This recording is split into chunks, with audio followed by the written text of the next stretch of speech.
Sir. ಏನ್ ರಂಗಣ್ಣ? ಸ್ವಲ್ಪ ಹಣ ಬೇಕಾಗಿತ್ತು.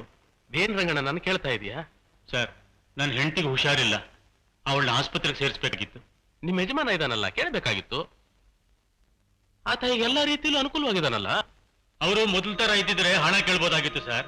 ಅವರು ಹೊಸ ಯಜಮಾನರಾಗ್ಬಿಟ್ಟಿದ್ದಾರೆ, ಅದಕ್ಕೆ ಕೆಲಸದಿಂದ ತೆಗೆದು ಬಿಟ್ರು.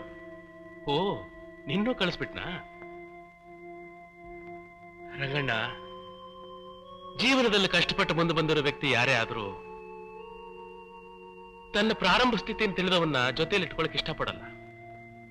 ಅದಕ್ಕೆ ನಿನ್ನ ಕೆಲಸದಿಂದ ತೆಗೆದು ಹಾಕ್ದ. ಹಾಗೇನೆ ನನ್ನ ತಂಗಿ ರಾಧನ್ನು ಮರೆತು ಬಿಟ್ಟ.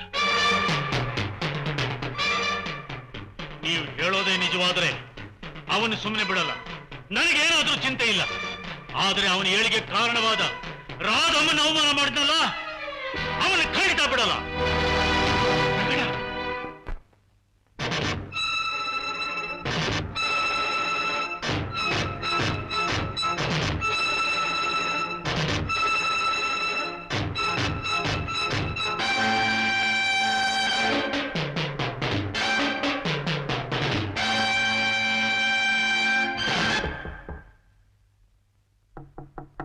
May I come in, sir?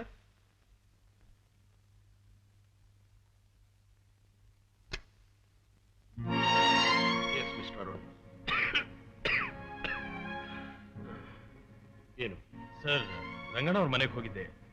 ನೀವು ಹೇಳಿದ ಹಾಗೆ ಅವ್ರ ಹೆಂಡತಿ ಸ್ಥಿತಿ ಬಹಳ ಸೀರಿಯಸ್ ಆಗಿದೆ. ತಕ್ಷಣ ನಾನೇ ಒಂದು ಹಾಸ್ಪಿಟಲ್ಗೆ ಅಡ್ಮಿಟ್ ಮಾಡಿಬಿಟ್ಟೆ. ಇನ್ನು ಸ್ವಲ್ಪ ಹೊತ್ತು ಲೇಟ್ ಆಗಿದ್ದಿದ್ರೆ ಅವ್ರ ಪ್ರಾಣಕ್ಕೆ ಅಪಾಯ ಆಗ್ತಿತ್ತು ಅಂತ ಡಾಕ್ಟರ್ ಹೇಳಿದ್ರು. ಎಷ್ಟೇ ಖರ್ಚಾದ್ರೂ ಪರವಾಗಿಲ್ಲ, ಮೊದಲಾಕೆ ಹುಷಾರಾಗಬೇಕು. ಬೇಕಾದ್ರೆ ಡಾಕ್ಟರ್ಗೆ ಆಪರೇಷನ್ ಮಾಡೋಕ್ಕೂ ಹೇಳಿದೆ ಸರ್. ಆಪರೇಷನ್ ಬೇಕಾಗಿಲ್ಲ ಅಂತ ಡಾಕ್ಟರ್ ಹೇಳಿದ್ರು. ಅರುಣ್, ರಂಗಣ್ಣವ್ರಿಗೆ ಹಣ ಕೊಟ್ರ? ಸರ್, ನೀವು ಕೊಟ್ಟ 5,000 ರೂಪಾಯಿ ರಂಗಣ್ಣ ಅವ್ರು ಕೊಡಕ್ಕೆ ಎಲ್ಲ ಕಡೆ ಹುಡುಕ್ತೆ. ಬೆಳಗ್ಗೆ ಮನೆ ಬಿಟ್ಟು ಹೊರಟವರು ನಾನು ಅವ್ರ ಹೆಂಡತಿನ ಆಸ್ಪತ್ರೆಗೆ ಅಡ್ಮಿಟ್ ಮಾಡಿ ಬಂದ್ಮೇಲೆ ಕೂಡ ಇನ್ನು ಮನೆ ಬಂದಿರಲಿಲ್ಲ. ಆ ಹಣನ ಇಟ್ಬಿಡಿ, ರಂಗಣ್ಣವರೇ ಬಂದು ತಗೋತಾರೆ. Sir please. Thank you.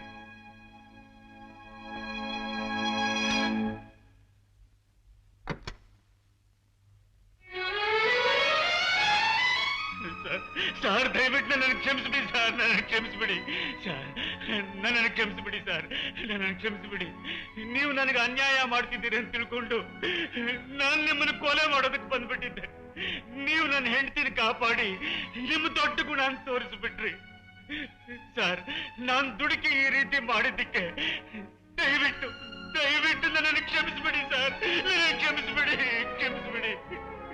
ರಂಗಣ್ಣವರೇ, ನೀವು ಮಾತ್ರ ಅಲ್ಲ, ನಿಮ್ಮ ಹಾಗೆ ಬೇಕಾದ ಜನ ನನ್ನ ಅರ್ಥ ಮಾಡ್ಕೊಳ್ಳದೆ ತಪ್ಪಾಗಿ ತಿಳ್ಕೊಂಡಿದ್ದಾರೆ.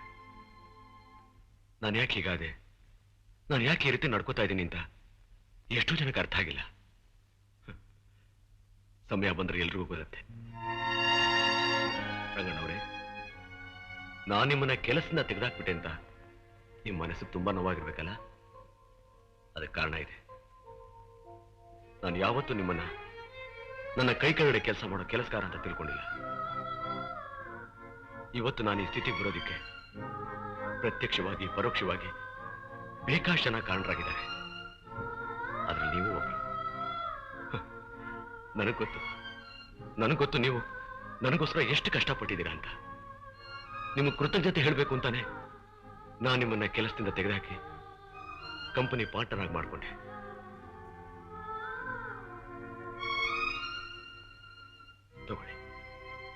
ತಗೊಳ್ಳಿ ಹಣ. ಇನ್ಮೇಲೆ ಇದೇ ಹಣ ಪ್ರತಿ ತಿಂಗಳು ನಿಮ್ಮ ಮನೆಗೆ ತಾನಾಗೆ ಬಂದು ಸೇರುತ್ತೆ. That is your share.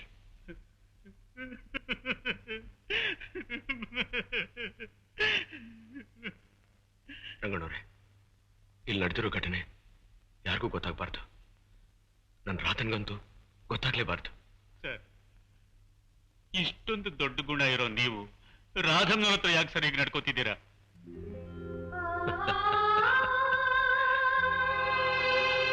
Radha,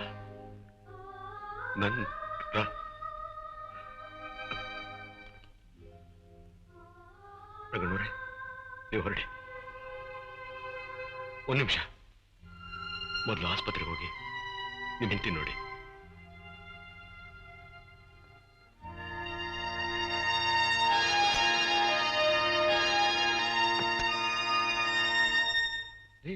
ಅಲ್ಲಿ ನೋಡು, ಯಜಮಾನ್ರು ಎಷ್ಟೊಂದು ದುಡ್ಡು ಕೊಟ್ಟಾರ ಅವನ್ಗೆ.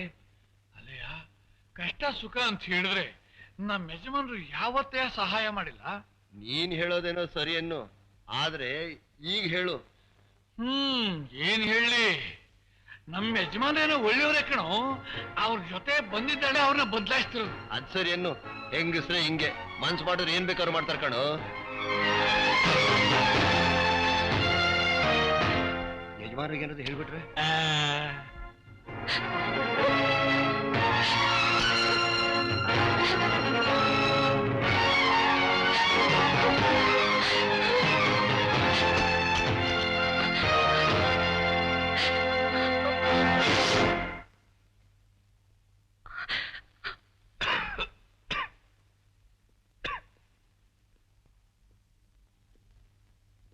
ನೀನಾ ಮನೆ ಬಿಟ್ಟು ಹೋಗ್ತೀಯಾ ಇಲ್ಲ ಈ ಊರೇ ಬಿಟ್ಟು ಹೋಗ್ತೀಯಾ? ನಾನು ಹೋಗ್ತಿರೋದು ನನಗೋಸ್ಕರ ಅಲ್ಲ, ನಿಮ್ಗೋಸ್ಕರನೇ. ನನಗ್ ಸಹಾಯ ಮಾಡ್ಬೇಕು ಅಂದ್ಕೊಳ್ಳೋ ಒಬ್ಬ ಒಳ್ಳೆ ವ್ಯಕ್ತಿಗೆ ನನ್ನಿಂದ ಕೆಟ್ಟ ಹೆಸರು ಬರೋದು ನನಗಿಷ್ಟವಿಲ್ಲ. ಕೆಟ್ಟ ಹೆಸರಾಗ್ಲಿ ಒಳ್ಳೆ ಹೆಸರಾಗ್ಲಿ ಯಾವುದೂ ಶಾಶ್ವತವಾಗಿರೋದಿಲ್ಲ. ಈಗ ನೀನ್ ನನ್ನಿಂದ ದೂರ ಹೋದ್ರೆ ಅದರಿಂದ ನಂಗೆ ಸಹಾಯ ಆಗಲ್ಲ, ತೊಂದರೆನೇ ಆಗೋದು. ಮೀನಾ, ಎಷ್ಟೋ ದಿವಸದಿಂದ ನನ್ನ ಮನಸ್ಸಲ್ಲಿರೋ ಒಂದು ವಿಷಯನ ನಾನು ಯಾರತ್ರನಾದ್ರೂ ಹೇಳ್ಬೇಕು ಅಂತ ಅನ್ಕೊಂಡಿದ್ದೆ. ಆ ವಿಷಯನ ಈಗ ನಾನು ನಿನ್ನ ಹೇಳ್ತಾ ಇದ್ದೀನಿ. ನಾನು ಬಾಂಬೆಗೆ ಬಂದು ನಿಮ್ ತಂದೆ ಫ್ಯಾಕ್ಟ್ರಿನ ಆಕ್ಷನ್ ಅಲ್ಲಿ ತಗೊಂಡೆ. ನಿಮ್ ತಂದೆ ಮನೆಗೆ ಬಂದು ಡಾಕ್ಯುಮೆಂಟ್ಸ್ನ ಕಲೆಕ್ಟ್ ಮಾಡ್ಕೊಳಕ್ ಹೇಳಿದ್ರು. ಅದನ್ನ ಕಲೆಕ್ಟ್ ಮಾಡ್ಕೊಳ್ಬೇಕು ಅಂತ ನಾನು ನಿಮ್ಮ ಮನೆಗೆ ಬಂದೆ. ಮೀನಾ, ತಗೊಮ್ಮ, ಬೀರುನಲ್ಲಿ ನಮ್ ಡಾಕ್ಯುಮೆಂಟ್ಸ್ ಎಲ್ಲ ಇದೆ, ಅದನ್ನ ಇವರಿಗೆ ಕೊಟ್ಬಿಡು. ನೀವು ಕೂತ್ಕೊಳ್ಳಿ.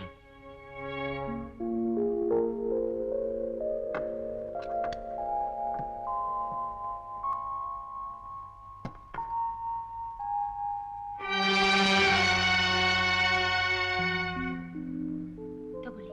Thank you. ನನ್ನ ಕಂಪನಿ, ನನ್ನ ಮಗಳ ಭವಿಷ್ಯ ಎಲ್ಲ ಮಣ್ಣುಪಾಲಾಯಿತು. ಇನ್ನು ನಾನು ಜೀವ ಸಹಿತ ಇರಬಾರ್ದು.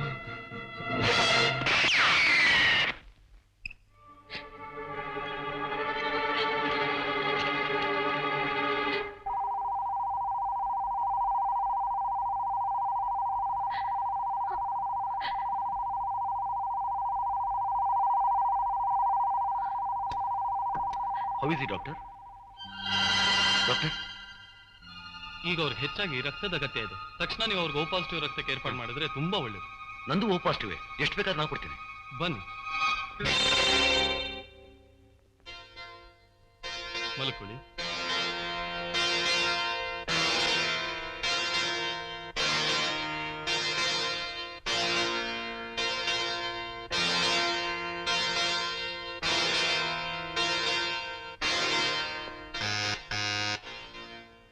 ಇದನ್ನ ಲ್ಯಾಬ್ ಕೊಟ್ಬಿಡಿ.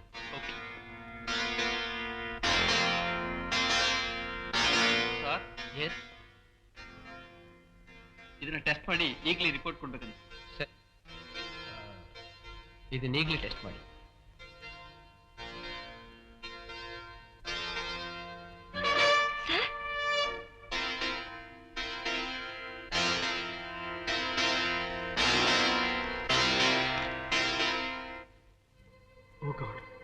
ಒಂದ್ ಜೀವನ ಕಾಪಾಡಬೇಕು ಅಂತ ಬಂದ ಇವರಿಗೆ ಇಂಥ ಒಂದು ಕಾಯಿಲೆ. ಏನಾಯ್ತು ಡಾಕ್ಟರ್? ಸಾರಿ ಮಿಸ್ಟರ್ ರವಿ, ನಿಮ್ ಬ್ಲಡ್ ಅವ್ರಿಗೆ ಸೂಟ್ ಆಗುಲ್ಲ. ಯಾಕೆ? ನಂದು ಓ ಪಾಸಿಟಿವ್ ತಾನೆ doctor. Doctor, patient is very serious.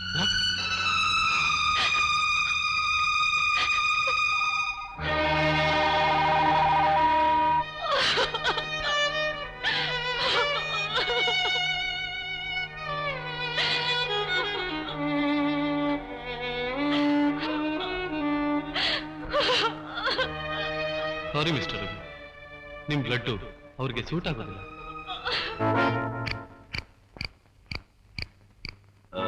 Excuse me sir. S, ಈಗ ಸ್ವಲ್ಪ ಹೊತ್ತಿಗೆ ಮುಂಚೆ ರವಿ ಅನ್ನೋರ್ ಬ್ಲಡ್ನ ನೀವು ತಾನೇ ಟೆಸ್ಟ್ ಮಾಡಿದ್ದು? ಎಸ್. ಅವ್ರದ್ದು ಓ ಪಾಸಿಟಿವ್ ತಾನೆ? ಹೌದು. ಈಗ ಅಡ್ಮಿಟ್ ಆಗಿ ಒಬ್ಬ ಪೇಷಂಟ್ ಸತ್ತೋದ್ರಲ್ಲ, ಅವ್ರದ್ದು ಓ ಪಾಸಿಟಿವ್ ತಾನೆ? ಹೌದು. ಹಾಗಾದ್ರೆ ಈ ರವಿ ಅವ್ರ ಬ್ಲಡ್ ಅವ್ರಿಗೆ ಯಾಕೆ ಸರ್ ಸೂಟ್ ಆಗ್ಲಿಲ್ಲ? ನೀವ್ಯಾರು?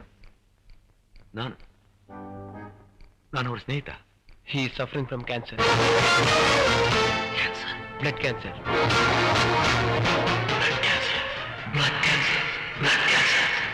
ಯಾವ ವಿಷಯ ನನಗೆ ಗೊತ್ತಾಗಬಾರ್ದು ಅಂತ ಡಾಕ್ಟರ್ ಮುಚ್ಚಡಕ್ಕೆ ಪ್ರಯತ್ನ ಪಟ್ರು. ಅದು ನನಗೆ ಗೊತ್ತಾಗೋಯ್ತು ಮೀನಾ.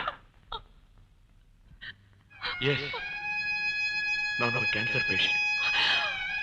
ನಾನೊಬ್ಬ ಕ್ಯಾನ್ಸರ್ ಪೇಷಂಟ್ ಅನ್ನೋ ವಿಷಯ ನನ್ನ ರಾತನಿಗೆ ಗೊತ್ತಾದ್ರೆ ಅವಳ ಆ ಕ್ಷಣನೇ ಎದೆ ಹೊಡ್ಕೊಂಡು ಪ್ರಾಣ ಬಿಟ್ಬಿಡ್ತಾಳೆ ಮೀನಾ. ಅದನ್ನು ತಡ್ಕೊಳ್ಳೋ ಶಕ್ತಿ ಅವಳಿಗಿಲ್ಲ. ಅದಕ್ಕೋಸ್ಕರ ಅವಳಿಗೆ ನನ್ನ ಮೇಲೆ ದ್ವೇಷ ಬರೋ ಹಾಗೆ ನಾನು ನಟಿಸ್ತಾ ಇದ್ದೀನಿ. ನಿನ್ನ ಇಲ್ಲಿಗೆ ಯಾಕೆ ಕರ್ಕೊಂಡ್ಬಂದೆ ಗೊತ್ತಾ ಮೀನಾ? ಕಗ್ಗತ್ತಿನಲ್ಲಿ ಕಣ್ ಕಾಣದೆ ಓಡಾಡ್ತಾರೋ ನನಗೆ ನನ್ನೂರಾಗ ಒಬ್ರಿದ್ದಾರೆ ಅನ್ನೋ ತೃಪ್ತಿ ಬೇಕು. ಸಾವು ಬದುಕಿನ ಮಧ್ಯೆ ಹೋರಾಟ ನಡೆಸ್ತಾರೋ ನನಗೆ ಕಡೆಗಾಲದಲ್ಲಿ ನನ್ನ ಕೈ ಹಿಡಿದು ನಡ್ಸಕ್ಕೆ ಯಾರಾದ್ರೂ ಒಬ್ರು ಬೇಕು. ಸಾವಿನ ದೌಡಲ್ಲಿರೋ ನಾನು ಸತ್ ಮೇಲೆ ನನ್ನ ಎತ್ತಾಕಕ್ಕೆ ಯಾರಾದ್ರೂ ಒಬ್ರು ಬೇಕು ಮೀನಾ. ಯಾರಾದ್ರೂ ಒಬ್ರು ಬೇಕು. ಅದಕ್ಕೋಸ್ಕರ ನಾನು ನಿನ್ನ ಇಲ್ಲಿ ಕರ್ಕೊಂಡ್ ಬಂದೆ ಹೊರತು ಬೇರೆ ಯಾವ ಕೆಟ್ಟ ಉದ್ದೇಶದಿಂದನೂ ಅಲ್ಲ. ಇದನ್ನೆಲ್ಲ ಕೇಳಿದ್ಮೇಲೂ ನನ್ನಿಂದ ದೂರ ಹೋಗ್ಬೇಕು ಅನ್ಸಿದ್ರೆ ಧಾರಾಳವಾಗಿ ಹೋಗು ಮೀನಾ. ನಾನಿನ್ ತಡೆಯೋದಿಲ್ಲ ಮೀನಾ, ನಾನಿನ್ ತಡೆಯೋದಿಲ್ಲ. ಹೋಗು ಮೀನಾ, ಗೋ.